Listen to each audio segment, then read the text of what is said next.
नमस्कार मित्रांनो, मन धागा धागा जोडते नवा या मालिकेच्या येणाऱ्या काही ट्विस्टमध्ये असे होणार की कोजागिरीच्या पौर्णिमा निमित्त आपली आनंदी खूपच छान नटलेली असते।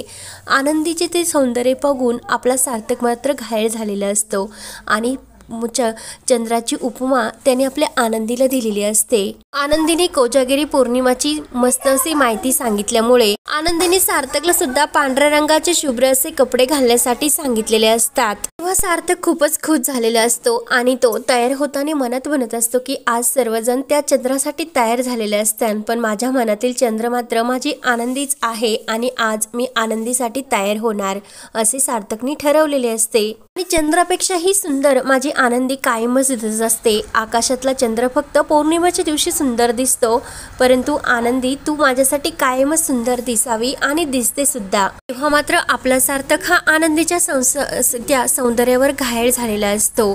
त्यानंतर या कार्यक्रमासाठी मालती आणि अण्णा सुद्धा आलेले असतात आणि ते आपल्या आनंदीला इतके खुश बघून प्रेमाने मिठी मारतात। तर सार्थक आणि आनंदीसाठी त्यांनी एक छोटंसं गिफ्ट सुद्धा आणलेलं असतं।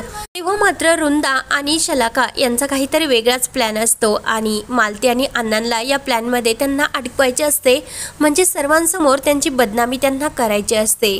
त्यानंतर आपला सार्थक हा अण्णा आणि मालतीचे दर्शन घेतो आणि भरभरून असा आशीर्वाद ते सार्थकला देतात आणि कोजागिरीची पूर्ण तयारी झालेली असते। तो कार्यक्रम सुद्धा सुरू होणार असतो आणि रेशमाने तर मस्त असे दूध ही तापवत असते आणि त्या दुधामध्ये चंद्र सुद्धा दिसत असतो। मात्र आपल्या जी काही रेशमा असते तिचा वेगळाच प्लॅन असतो। नंतर इकडे आनंदी हे आपल्या अण्णा आणि मालतीला रूममध्ये घेऊन आलेले असते। अण्णा विचारतात की अगं आपल्या मिशनबद्दल काय झाले आनंदी, कारण तू सार्थक सर आणि त्यांच्या आईला लवकरच एकत्र आणणार होती। आनंदी म्हणत असते की अहो अण्णा काही घडत नाही अगदी मनासारखे।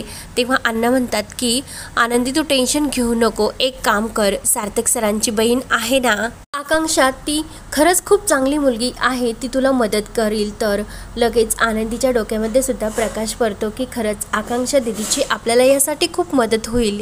त्यानंतर इकडे शलाकाने तो हार असतो तो मालतीच्या पर्समध्ये ठेवून दिलेला असतो आणि शलाकाला असे दाखवायचे असते की ही चोरी हाराची नेमकं मालतीने केली आणि सर्वांसमोर तिला अण्णांनी मालतीला बदनाम करायचे असते, म्हणजे सार्थक सर्वांसमोर त्यांना घराच्या बाहेर काढेल असे वाटत असते। तेव्हा मात्र बेनारे आणि शकू म्हणत असते की आपण मस्त असं गाणं लावू आणि त्यावर डान्स करू। तर आकांक्षा, शकू आणि बेनारे मस्त डान्स करत असतात। त्यानंतर आकांक्षा ही सार्थक आणि आनंदीला सुद्धा एकत्र डान्स करण्यासाठी सांगते। तर आनंदी आणि सार्थक एकत्र डान्स करत असतात आणि एकमेकांकडे बघत ते एकमेकांच्या प्रेमामध्ये मग्न झालेले असतात। रेशमा मात्र त्यांचा एकत्र डान्स बघून तिचा तर खूप जसा चेहरा पाहण्यासारखा होत असतो।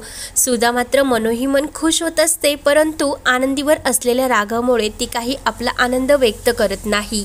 मालती आणि अण्णा तर खूपच खुश असतात। त्यानंतर जेव्हा आनंदीचा हात आपल्या खांद्यावर ठेवून आणि आपल्या आनंदीला आपल्या मिठीत घेऊन सार्थक तिच्याबरोबर डान्स करत असतो, तेव्हा सार्थकने ठरवलेले असते की आनंदी तुझ्या मनामध्ये माझ्याविषयी प्रेम निर्माण करण्यासाठी मी कायम प्रयत्न करत राहील आणि माझे ते स्वप्न लवकरच पूर्ण होईल, कारण मी पूर्णपणे तुझ्या होऊन जाईल आणि तुला एक ना एक दिवस मला त्या प्रेमाचे प्रपोज करावेच लागणार।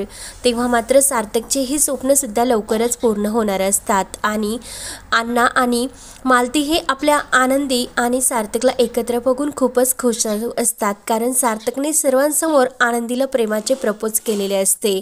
त्यानंतर शलाक्याने जो काही हार हा मालती आणि अण्णांच्या पर्समध्ये ठेवलेला असतो, तेव्हा शलाकाचा हा प्लॅन ती सक्सेस करण्यासाठी सर्वांसमोर म्हणत असते की माझा हार चोरीला गेला, म्हणून ती जोरजोराने ओरडत असते। तेव्हा त्यांच्या ठरलेल्या प्लॅननुसार केदार म्हणत असतं की मी आता जे इथे बायका आलेल्या आहेत प्रत्येक बायकांच्या पर्स चेक करून हार कोणी घेतला तो शोधूयात। तर आनंदी आणि सार्थकला तर धक्का बसलेला असतो की हे सर्वजण असे का वागतात। तेव्हा मात्र केदार सर्वांच्या पर्स चेक करत असतो आणि लगेच सार्थक म्हणत असतो की आता सर्वांची झडती घेऊन झालीच, त्यामुळे आता हार काही सापडलेला नाही, तर शलाका म्हणत असते की आनंदीचे आई वडील हे मात्र राहिलेले आहे, त्यांची सुद्धा आपल्याला झडती घ्यावी लागणार। तेव्हा मात्र लगेच रुंदा आणि शलाका यांचा जो काही प्लॅन असतो, म्हणून ते लगेच हार आता मालतीच्या पर्समध्ये सापडणार असे त्यांना वाटत असते। तेव्हा ते त्यांच्या पर्सची सुद्धा झडती घेतात आणि आनंदीला मात्र खूप वाईट वाटलेले असते, कारण इतक्या लोकांसमोर आज अण्णांची आणि मालतीची बेइज्जत ह्या केदार, शलाका आणि रुंदा यांनी केलेली असते। तेव्हा मात्र मालतीच्या पर्सची झडते घेणार म्हणून अण्णांना खूप मोठा धक्का बसतो आणि आनंदीला सुद्धा। तेव्हा अण्णांना खूप असे म्हणजे त्यांना धक्का बसल्यासारखं, अटॅक आल्यासारखं होत असते, त्यांच्या छातीत दुखत असते। तर आनंदी खूपच घाबरते आणि अण्णा तुम्हाला काय होते असे बोलते। तेव्हा मालती त्यांना पाणी पिण्यासाठी द्यायला लागते, तर मालती सुद्धा खूप घाबरलेली असते। तर रुंदा आणि शलाका येतात आणि मुलीच्या घरचं पाणी सुद्धा तुम्ही घेणार नव्हतात, मग हे पाणी का घेता, म्हणून रुंदा त्यांच्या हातातील ग्लास हिसकावून घेते आणि त्याच वेळेस तेथे आपला सार्थक येतो आणि सार्थक लगेच रुंदाच्या हातातील तो ग्लास घेतो। सार्थकने तो ग्लास घेऊन अण्णांना पाणी पाजलेले असते आणि तो रुंदाला एक छान उत्तर देतो की काकू, लेकीच्या घरचं पाणी चालत नसेल, पण लेकाच्या घरचं पाणी हे चालतच असेल। लग्नानंतर मुलगी जशी ही सासरची मुलगी होत असते, तशी जावई सुद्धा हा सासरचा मुलगाच होत असतो ना, म्हणून तो अण्णांना ते पाणी पाजतो। तर अण्णांना सार्थकचा खूप अभिमान वाटतो, कारण त्याच्यासारखा जावई भेटणं हे अण्णांचं एक भाग्यच असते।